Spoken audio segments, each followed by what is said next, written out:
Now, where were we? Yes, Elon Musk and the promises of getting people to the surface of Mars, alive and well, to live there for less than $100,000. Well, we just sent the Perseverance rover to Mars this year. That's the one that just sent back some stunning images of landing on Mars. So maybe now is a good time to remind ourselves of just how difficult it is to get there. So here you have the sun and the Earth. It goes around the sun once a year, obviously. If you want to go to Mars, you've got to launch about now, just as the Earth is undertaking Mars. And this is when Mars was really good during the autumn time. And just to be clear what I was doing during the autumn, I was out there with the telescope, watching it spin, trying to see the volcanoes on Mars. That's me on the right there, on the Earth, in Europe, where it's just getting dark. The sun's just gone down, and about now, Mars is rising. At which point, we can swap over to the actual whole sky view, where you're not actually watching the stars rotate there, you're watching the Earth spin. But now we can rewind it and play it again in an alternative universe where Mars would be really big in the sky. This is what you would have seen, which I got to admit would be pretty freaking awesome. And it takes about 6 months to get from Earth to Mars. So the launch was about here somewhere, and it's about 6 months later on Earth that your probe is actually getting to Mars. And center on the Earth and zoom all the way in, just to give you some idea of costs and all of that. Low Earth orbit is about here somewhere. In fact, it's not even that. This is about 6,000 kilometers here. Space is about 0.1,000 kilometers up. It's almost nothing. This is low Earth orbit. Good. So where were we? Yes, Elon Musk's promises to get people to Mars safe and sound for $100,000, which would, of course, include a 6-month transit time in a vessel, which the only thing remotely comparable today is the International Space Station, the most expensive object ever constructed, at about $200 billion, the reason for which we'll come on to in a moment. The capacity of the International Space Station can sustain about 10 people. And for scale here, the interior volume of the space shuttle there is of the habitable area on the Starship. So Elon Musk wants to put 100 people into something about the size of the shuttle, whereas reality means you need something about the size of the International Space Station to sustain about 10 people. And even at that, you would need to be better than the ISS, because the ISS needs to be regularly restocked from Earth. So, okay, getting to Mars for $100,000. So what's Elon Musk's current price for a seat to the International Space Station to get one person into low Earth orbit? About $55 million. Well, a lot of people will say that can't be right. It says there that a Falcon 9 launch only costs about $50 million. Well, yes, human-rated launches cost more than just launching a rocket. And if you wanted to compare this to, say, for instance, the space shuttle, on its last flight in 2011-ish, it was reckoned it was costing about $450 million per flight, which puts the cost of putting a person into orbit via the space shuttle at about $65 million.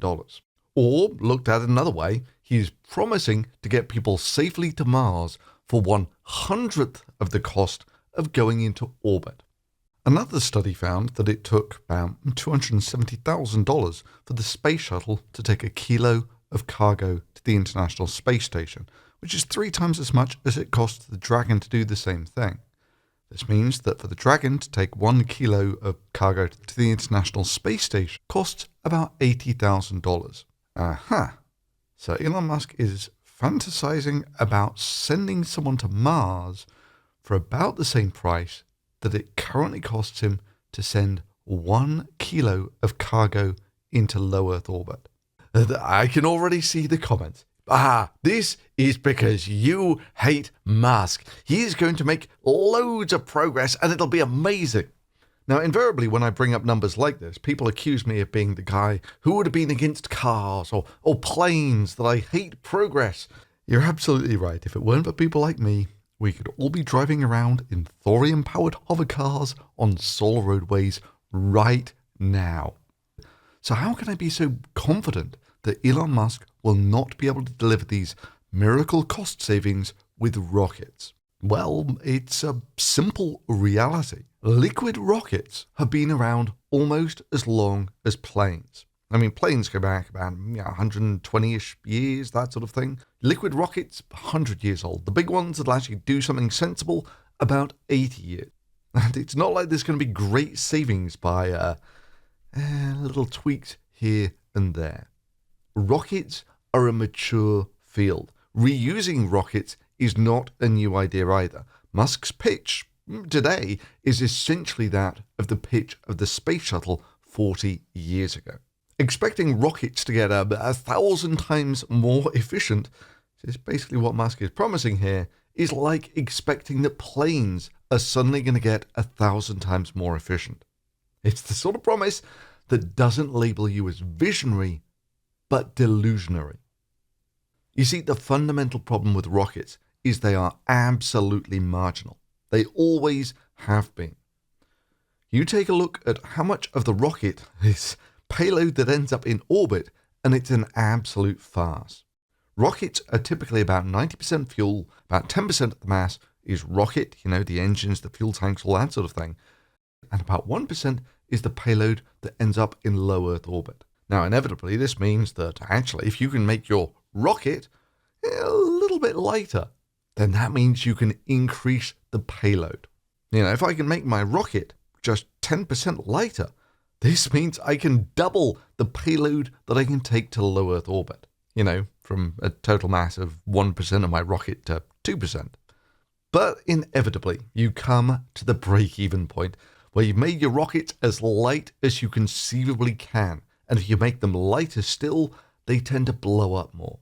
And this is bad news bears, because most of the time people put something on top of a rocket, it's significantly more expensive than the actual launch cost. And liftoff. As the countdown to Mars continues, the perseverance of humanity launching the next generation of robotic explorers to the Red Planet. It's one of those things. If you're spending billions of dollars making a satellite, or maybe $2.5 billion making a rover, why would you book a ticket on Spirit Airlines, let alone fly to Mars on Spirit Airlines? Which brings us to the SpaceX flying dustbins. And because people think that they look kind of like rockets, that means that they're pretty much done, right? Well, let's get an estimate of how complete these things actually are. I mean, energy is energy, and it's fairly straightforward to calculate the absolute amount of energy it takes to put something into orbit. So to be in orbit, you need to be about 100 kilometers up. That puts you in space, and you need to be traveling at about 8 kilometers per second. It's about 20 times the speed of sound. And yes, this does mean that if you manage to miraculously change your course by 90 degrees whilst in low Earth orbit by some non-Newtonian maneuver, this would mean at orbital velocity, you go through the entire atmosphere and hit the ground in about 10 seconds. So which of these takes more energy? Well, the gravity on the surface of the Earth is essentially the same as the gravity 100 kilometers up. If you were to build a giant diving board and stand on that giant diving board, you would weigh the same on that diving board as you do on Earth. Oh no, you got a red light.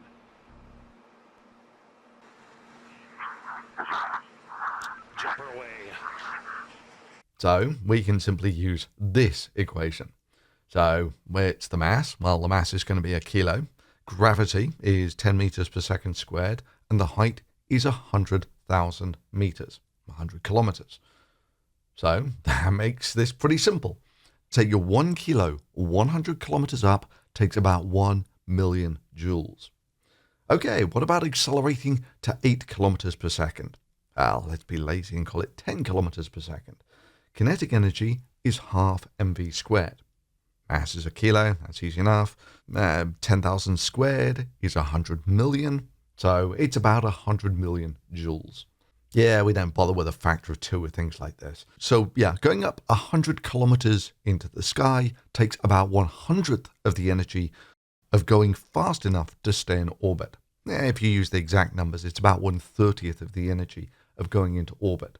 That is, the massive majority of energy goes into going fast and not into going high. This is what all that roll program and going downstream or whatever, that's what all that is about. Roll complete, we are pitching. RT, stand by for mode 1, Bravo. So if you have a hop just going up 100 kilometers, and I should stress that this didn't even do that, it went up about 10 kilometers or so, meaning that this rocket had about 1,000th of the energy it needed to go into orbit.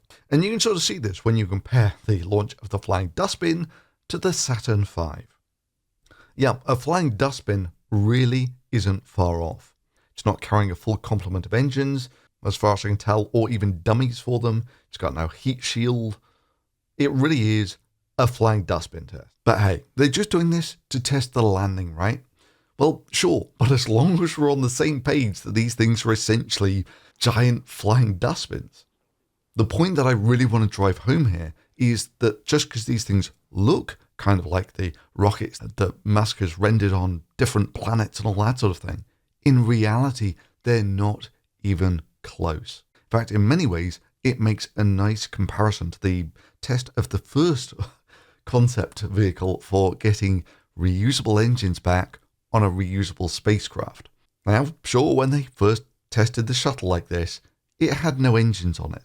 It had no heat tiles on it, but it did have people on board. There was a sort of confidence that it would work. In fact, I'm going to call it now. Elon Musk will end up reinventing the space shuttle. Just like with the Hyperloop, he started off with this brilliant new idea that no one had ever thought of before. Thought of 100 years ago. And then he scaled it back. Well, the vacuum's a bit difficult to do, so let's just have pods driving in tunnels. And even that turned out to be a little hard to do. So in the end, he just ended up driving Teslas through tunnels and claiming that it was much more profound than it sounded. I'm going to be skeptical, but I'm pretty sure people have come up with the idea of driving cars through tunnels before. You see, like I was saying, when you want to go to low Earth orbit, the majority of the energy you need is to go fast, not to go high. Likewise, when you want to slow down again, the majority of the energy that you have to lose is in slowing down, not in falling down. So the slowing down is typically done through the heat shield. Then you've only got to lose the energy from falling down. And a lot of that can actually be done through an aerodynamic body of one sort or another. Not technically flying, of course. This isn't flying, this is falling with style. And then maybe you can lose the last little bit of energy by friction from just rolling down a runway. Now, Musk's decided to go a slightly different route here. He's going to keep some fuel on board the Starship and reignite the engines to lose that last little bit of energy. The problem, of course, is highlighted by just how many launches get scrubbed because of problems with the engines. It's kind of critical. If all three of those engines don't reignite properly, everyone on the Starship is dead. And if you're proposing putting 1,000 people on there, that's probably kind of a hand-wringing moment, which is probably why, up till now, no one has ever tried to gamble everyone's lives on the reignition of 3 turbopump rocket engine. No backups, no fail-safes. Every single time, just one engine doesn't relight properly. And when does Musk expect to have all the bugs worked out of the system and people flying on these rockets around the world like planes? Next year, 2022, 2023 maybe? Incidentally, I should point out that if there are actually 1,000 people on this Starship, as Elon Musk has suggested there will be, 1,000 people at 100 kilos apiece, then that's 100 tons of people there. That means that when Elon Musk is proposing to use this for transport, half of the mass of the Starship when it lands is people. But hey, look, they did kind of land SN10 upright, and that's where the SpaceX feed cut off. My reckoning is probably intentionally so. Why? Because there was a fire on one of the tanks, which basically means burning methane. After that, explosion is the overwhelming expectation. You see, it's a sort of fairly old, fairly simple high school experiment. Right, so that is going to be our Starship. These things tend to work so well on a very small scale because they require gas mixing, and gas mixing on small scales ain't so great, but it's safe doing it on small scales. So what we're going to do is we're going to fill our Starship up with butane in this case.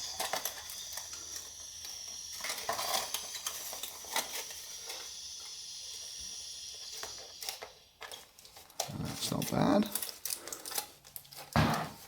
And that'll do. Now we're going to set our leaking gas cylinder on fire. Now what you've got there is a nice little flame. The reason you've got a nice little flame there is because it's gas rich when it's coming out. But as it's gas rich and it's coming out, it's also sucking some air back in. And the reason the flame is getting smaller and smaller is because it's less fuel rich coming out. So when that flame basically goes down to zero, the whole thing basically means there's an explosive mixture in the tank, which is why I'm doing this on a small scale. And you should get a little whoomp as the whole thing basically goes up. Boom, like that. Now you do that on a large scale. Once it touched down, the legs were completely collapsed and it was just sitting on the skirt. And once it was sitting on the skirt, there's still some residual flame, some residual heat, some residual fire, and likely a leak in the gas, and there's nowhere for it to go other than to go absolutely kaboom. Well, not entirely. You still have to diffuse enough air, enough oxygen in the air, into the methane tank to create an explosive mixture. Now, these aren't actually that powerful explosions on the grand scheme of things. And this was the result. It is probably not that far off the result of what would happen if the rocket just fell over, which is basically squashed under its own weight. You see, these things are effectively giant flying dustbins. It's not a unique problem to Musk's rockets. All rockets are like this. However, Musk is a little different, and he wants this thing to survive re-entry as well on its side. And I'm not so sure I fancy the chances of those spindly little flaps for actually surviving re-entry. Which means Musk will shortly have another great idea of maybe some fixed plate type heat shield. And another brilliant new idea that no one's ever thought of. Hey, what if we actually just say, put an undercarriage on this and maybe land it on a runway or something? Then we wouldn't have to worry about reigniting the engines. And we could vent all of the tanks such that if we land, there is no chance of an explosion. And you will say, hey, look, this is just simple and it works. And it's way more profound than people think it is. And the Elon Musk fans will be like... But seriously though, the main point I want to drive home with this is just because these things look like rockets.